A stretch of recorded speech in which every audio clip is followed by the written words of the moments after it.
itong Canigaran Floating Cottage, ito ay madalas na pinapasyalan ng mga local tourists, lalong-lalo na dito sa mga taga Puerto Princesa. Malapit lang to sa bayan, so ilang kilometro lang ay makarating dito sa may port ng Canigaran. Alas 9 ng umaga nang dumating kami dito.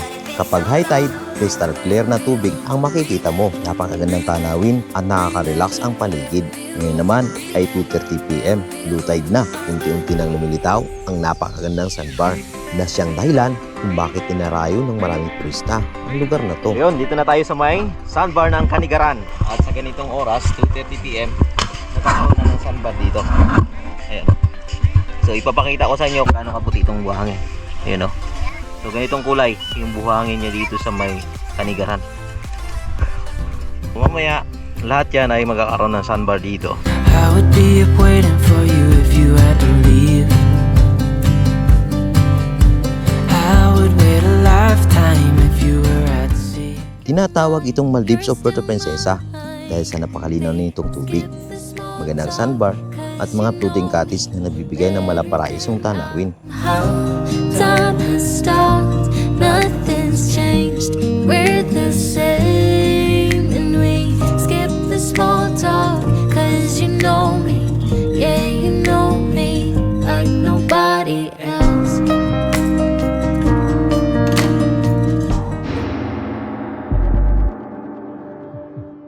When we wake,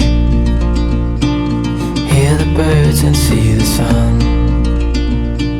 Side by side our fears are done. Oh, the good times just. So ito yung kanilang mini cottage ng Canigaran. Sa mga gustong pumunta dito, dito yan sa may Canigaran Floating Cottage and Sandbar Service Cooperative. Dito ay matatagpuan sa may barangay Bangka-Bangkaw. At ang contact number guys, so kontakin nyo lang dito sa may number na to. So dito guys, mapapansin natin yung mga pangalan ng mga floating cottage ay ipinangalan sa mga klase ng mga isda. Tulad nito ay balo, tapos ito ay maya-maya, tapos yun naman ay baga-baga. Ipinangalan sa mga isda itong ating floating cottage na sinasakyan natin. Just keep on going, don't you? I don't even know how we got here. All my reasoning. Ako nga pala si Victor Miegi Jr., chairman ng Canigaran Floating Cottage in Sandbar. Ito sa amin ang aming activity, swimming and picture taking. Mas sa amin sir, pabook. Bago pumunta dito. Oo. Para kasi sa walk-in, mas madalas po sir na wala na. Nauubusan. Nauubusan ka.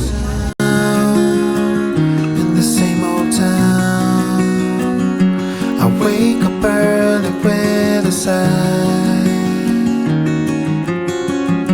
The morning breeze. Kapag mag-aabil kayo dito ng floating cottage, so kailangan magpapareserve kayo. Advance booking ka agad.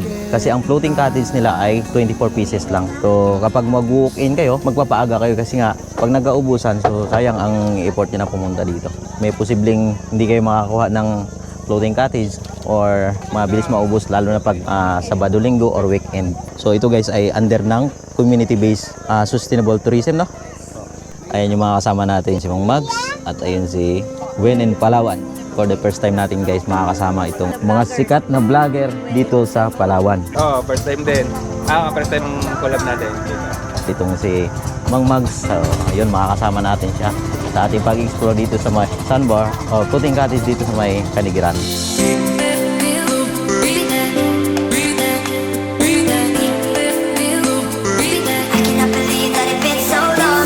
So yun guys, itong floating cottage na ito ay nag-range ng 1,500 for 15 packs at 3,000 naman for 30 packs. So papakita ko lang sa inyo kung gaano kalaki. So ganito sa kalaki. At ito naman ay good for 30 packs or 3,000.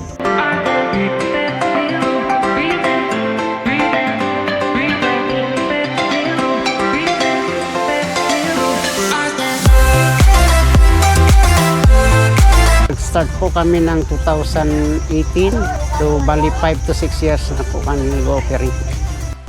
So yan dito, mapapansin natin, andun yung isang bangka, inihila mismo ng bangka itong floating cottage. Dadalhin ito doon mismo sa may sandbar or sa mas malayo dito sa pinaka-shore nitong port ng barangay Bangka-Bangkaw. Napakagandang mag-explore dito sa may Canigaran. So dito guys, hindi nyo kailangan mag-alala pagdating sa signal. Dahil dito ay parehong may signal ang Globe at Smart. Nakikita natin dito naka 5 bars din siya. Pwede mo rin i-upload yung pictures mo, yung video mo dito kasi may data connection. So yun, ganito kaganda dito. At ito ay tinaguri ang Maldives ng Puerto Princesa at tinatawag din nila itong Little Balabac. At suportahan natin itong Canigaran Floating Cottage dahil ito ay under ng CBST.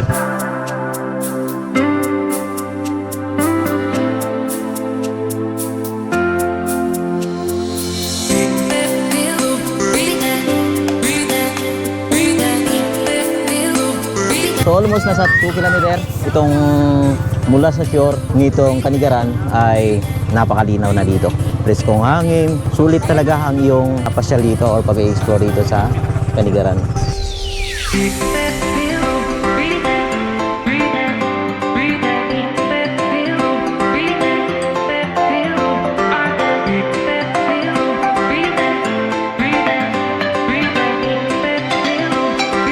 So yan, kasama natin si Axis Vlog siyempre.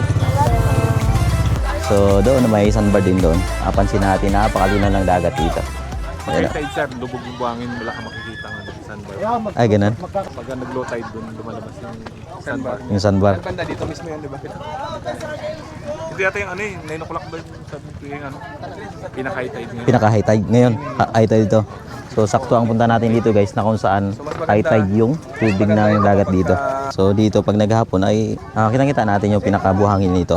So ngayon ay napakataas ng tubig ngayon. High tide nga talaga yung ating pagpunta.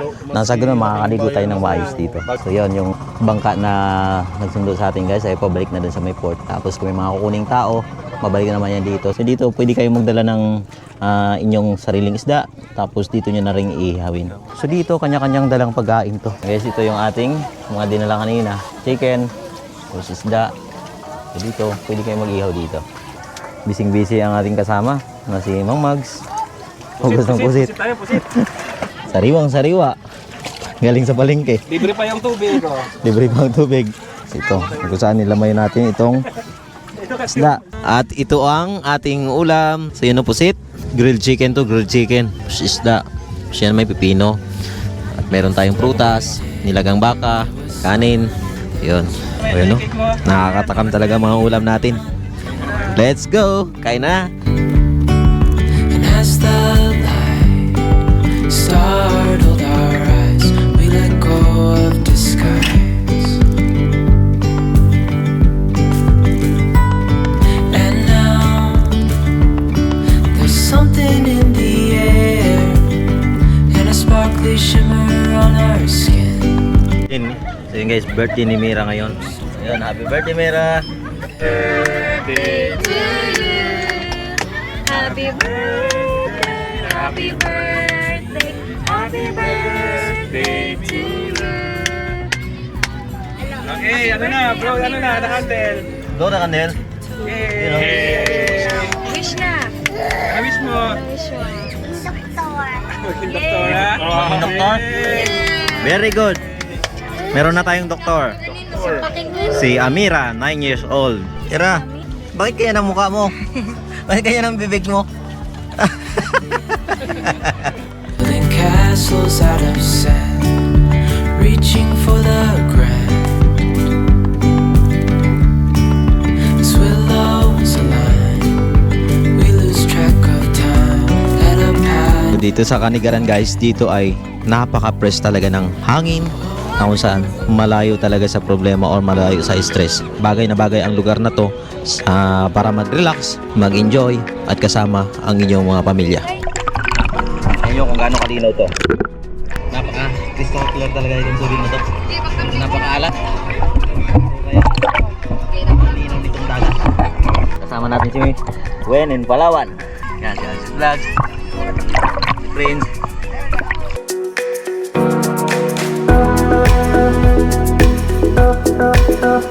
Sakto talaga na dito ay may birthday anak ni Mang Mags. Happy birthday sa iyo, Amira. Dito guys, sigurado mag-enjoy kayo kapag nahihilo na kayo. Pwede naman kayong lumubog dito sa may resort na tubig nila. Sobrang alon kasi or nagsisit masyado ito ating floating cottage. Kasama natin ang ating dalawang bulingkit. Hello, Shera. Look at the camera. Hello. Ganyan rin kamay mo, ganun-ganun mo. Sige, tas pa, sabay. Sige, bitaw. Oh, sabay. Kamay mo muna. Ganun mo muna yung kamay mo. Ganyan na. Malalim na dito. Ayun, napakalalim na dito. Ganun mo muna yung kamay mo.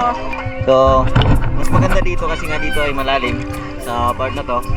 Harap lang to ng airport mismo.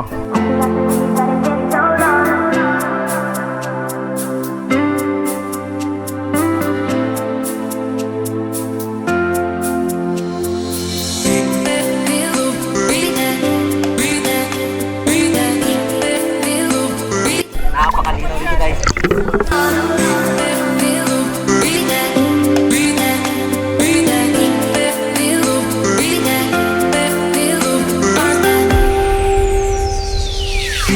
Sarap malipat dito sa may Kalikilagas. Napakasarap. Sarap yung kalaki yung pool.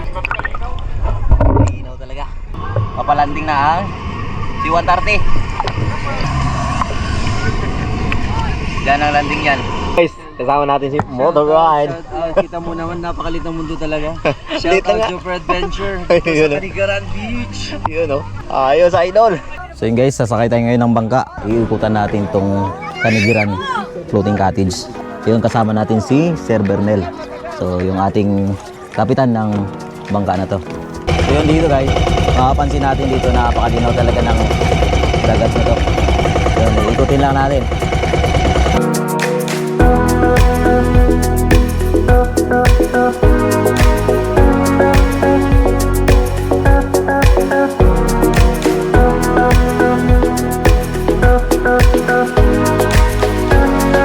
Sinubukan lang ating ikutin itong area na to at para makita natin or ma-explore natin itong paligid.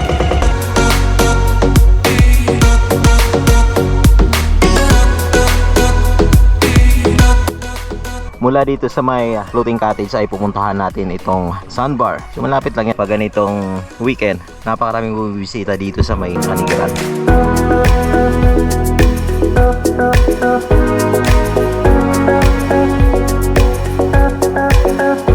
Yun, dito na tayo sa may sandbar ng Kanigiran. Dito, mapapansin natin at sa ganitong oras, 2:30 PM, nakakaon na ng sandbar dito.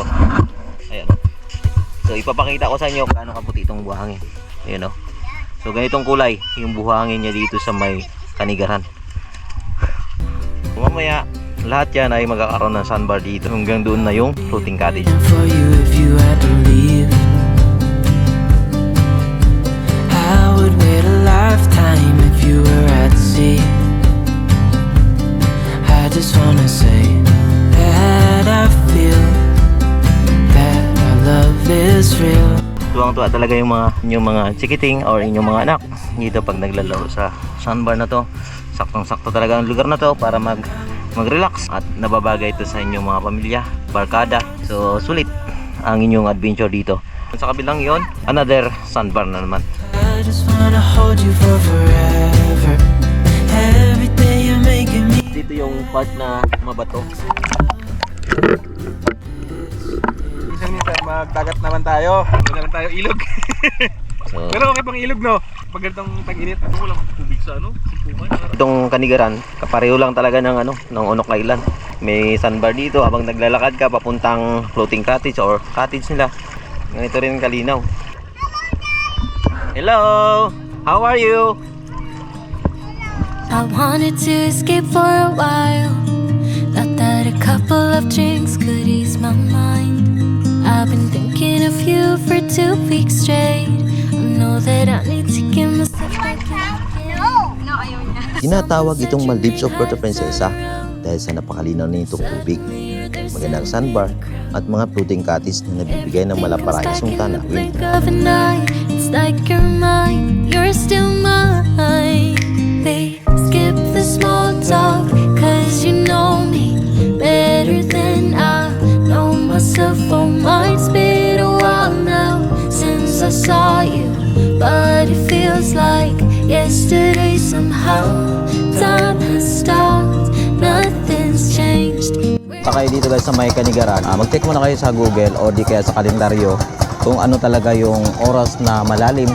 Ganito, kapag inabutan kayo ng mababaw, so hindi na makakaalis or low tide, hindi na makakaalis itong floating cottage na ating sinasakyan.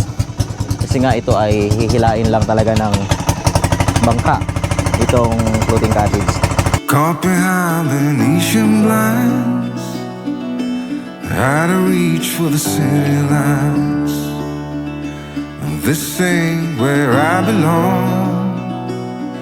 Hey, look at me, man, what I've been. At ito yung magiging resulta dito sa may floating cottage pag mababaw na. Ayan o, ginawan lang ng daanan.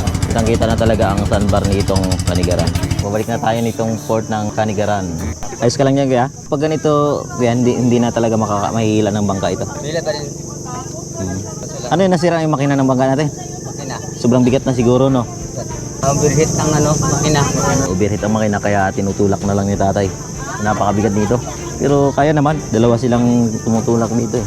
So itong Canigaran Floating Cottage, ito ay madalas na pinapasyalan ng mga local tourists, lalong-lalo na dito sa mga taga Puerto Princesa. Malapit lang to sa bayan. So ilang kilometro lang ay makarating dito sa may port ng Canigaran.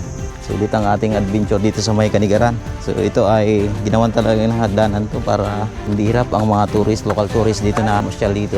In-invite ko po na yung mga taga-lungsod ng Puerto Princesa na mag-try po sa amin dito sa aming CBST. Unang-unang sa lahat para po kami ay mas lalong palawakin, paunlarin para po mas maging makilala yung aming CBST dito sa Puerto Princesa. Ang start po namin ay 7 AM hanggang 4 o'clock po. Sir Victor, salamat sa iyong pagbibigay ng information sa amin. So malaking tulong po ito, sir, para makapasyalan ng local tourist itong Canigaran Floating Cottage. Thank you, sir. Yes, sir. Maraming salamat sa inyo sa ating adventure dito sa may Canigaran Floating Cottage. Ganda, parang parang unok. Parang unok, no? Sulit talaga, kaya pasyalan nyo na to, itong Canigaran. So yun, hanggang dito na lang ating video. Bye.